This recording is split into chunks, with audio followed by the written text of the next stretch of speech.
On a stormy night, rain lashed against the walls of the sprawling mansion.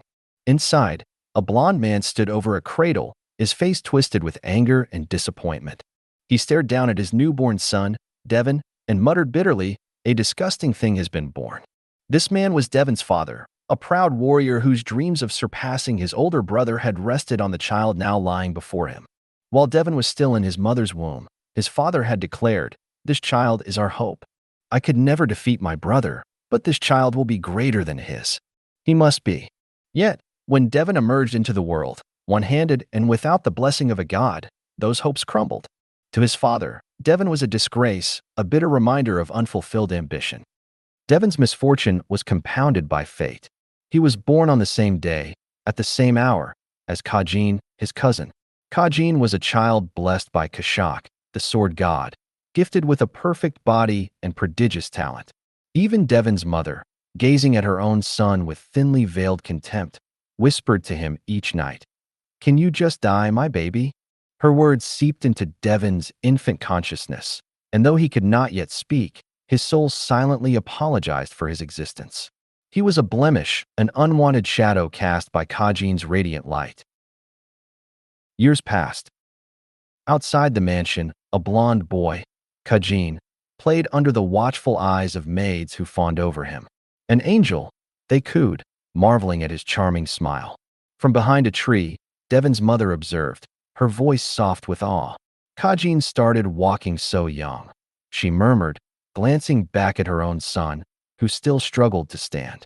Deven wept and stumbled, unable to grasp the simple act that came so effortlessly to his cousin. By the time Deven finally learned to walk, Kajin had already gripped a blade. When Deven first held a sword, clumsy and uncertain, Kajin had awakened his mana and begun training in the revered Samion swordsmanship. Once again, Deven's mother voiced her disappointment, her words a dagger in his heart. Kajin became both an idol and a tormentor to Deven. At 7, Deven was sent to serve as one of Kajin's attendants. To the outside world, he was a cousin dispatched to support and assist Kajin, a gesture of familial goodwill. In truth, his parents had sold him for 300,000 ladin, discarding him like a broken tool.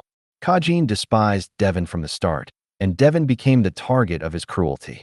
One winter, during a brutal snowfall, Kajin, clad in royal finery, tied Deven to a tree and lashed him with a whip. Blood and welts marred Deven's naked skin, but he clenched his teeth, not from the pain, but from the sting of indifference. Adults passed by, their eyes averted, offering no aid. There were no true guardians here.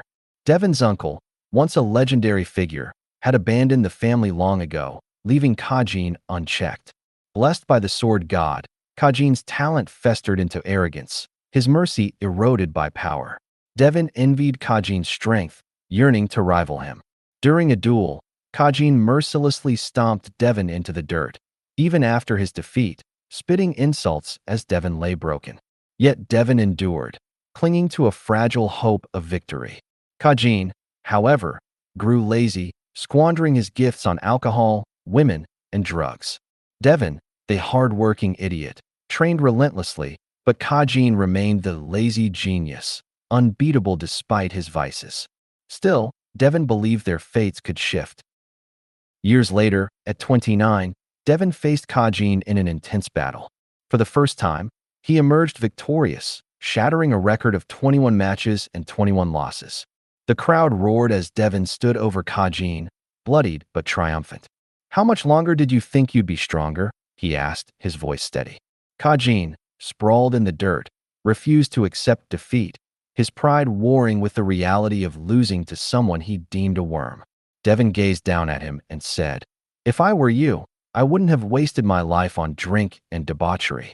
I'd have made it mean something, lifted the weak instead of crushing them." With that, he turned to leave, savoring his hard-won victory. But as he stepped away, a sharp pain pierced his chest. Kajin, in a final act of spite, had driven a sword through Deven's back. Gasps rippled through the stunned crowd.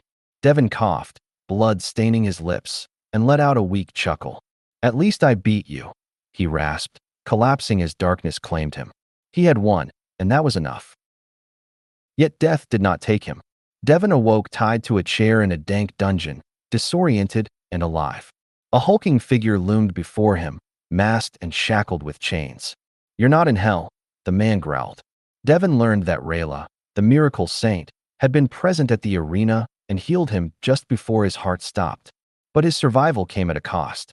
The masked man accused him of signing a pact with the devil, claiming it was the only way a loser like Deven could defeat Kajin. Evidence, sacrificial blood and fabricated contracts, had been discovered in his family's home. Even his parents, siding with Kajin, corroborated the lie, alleging Deven had slaughtered 300 children to gain power. Deven laughed bitterly, helpless against the betrayal. The masked man delivered his verdict. Deven had tarnished the family's honor. His mana would be sealed, his tendons severed, and he would rot in prison for eternity. Chains bound him, layer upon layer, and he was cast into a cell. There, Kajin appeared, mocking Deven's broken form. "Thanks to you," Kajin sneered.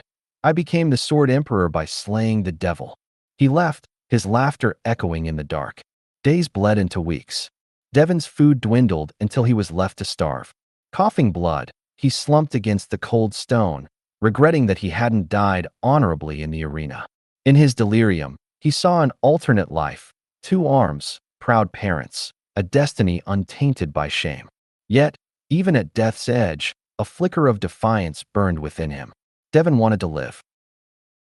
As Deven's consciousness faded into the void, a faint light pierced the darkness. It shimmered like a beacon, whispering promises of survival, igniting a fragile hope within him that death would not claim him yet.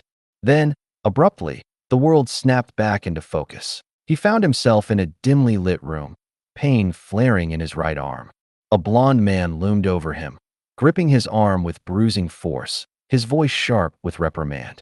Deven blinked, disoriented. He had both hands now, whole, unscarred, unfamiliar. The man shouted his name, Vinchen, and fury surged in Deven's chest. Vinchen. That was the name of Adenca's 7th son, a figure from a lineage he didn't belong to. Yet, as the name rang in his ears, a flood of memories crashed into him, memories not his own. Still reeling, Deven half believed he was trapped in a vivid dream, a strange reprieve where his missing arm had been restored. The blond man's yelling grew louder, accusing him of insolence, and a pulse of mana seared through Deven's arm, forcing a flinch. Instinct took over. Deven seized the man's wrist, twisted it, and slammed him against the wall with a strength he hadn't known he possessed. The man stumbled back, red-faced, spitting curses. "You impudent brat. My son will crush you, mercilessly. For the first time, a branch family will topple the main line." He stormed out, his parting words an ominous vow. "Wait for the day of the assembly of true swords." Deven sank into a chair, breathless, his mind spinning. The dream, no, this reality, was too lucid, too tangible. More memories trickled in, painting a bleak picture. His mother had died giving birth to him. His father regarded him with cold indifference. His 7 siblings, children of the illustrious Adenca sword family, treated him as a punching bag. He was Vinchen, the 7th of 8, a coward who cowered and wept after even the youngest, Loa, struck him. An ugly duckling, abandoned by the main family and preyed upon by ambitious branch relatives eager to usurp their prominence. The one-armed Deven of the Samion family had become the useless Vinchen of Adenca. He had reincarnated. Disbelief gnawed at him. Seeking proof, he scanned the room and spotted a worn diary on a table. He flipped through its pages, each entry a litany of self-loathing penned by the original Vinchen. "I'm nothing," one line read. "Worthless, hated, a stain on Adenca." The boy's esteem had plummeted to abyssal depths. He'd surrendered to despair long ago. Deven's lips curved into a faint, grateful smile. He whispered a silent thanks to whatever deity had heard his dying wish. The one who craved death, Vinchen, had vanished, and the one who clung to life, Deven, had taken his place. A sudden chill prickled his skin. He wasn't alone.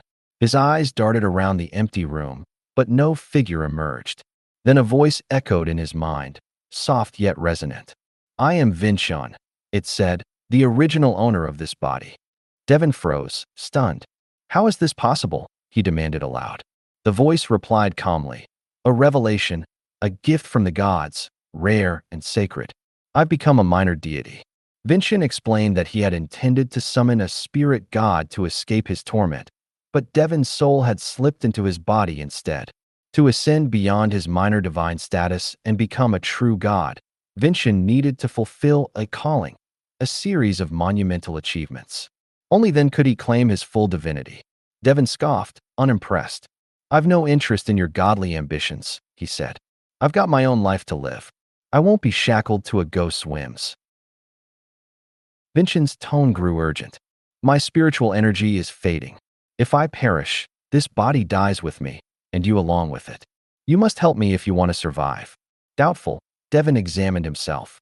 His new body felt strong, too vital to falter so soon. But as the thought crossed his mind, a wave of dizziness struck. His legs buckled, and he crumpled to the floor, gasping for air. In that moment, Vinchen poured his memories, raw, vivid, and unfiltered, into Deven's mind, a torrent of pain and humiliation that drowned out his resistance.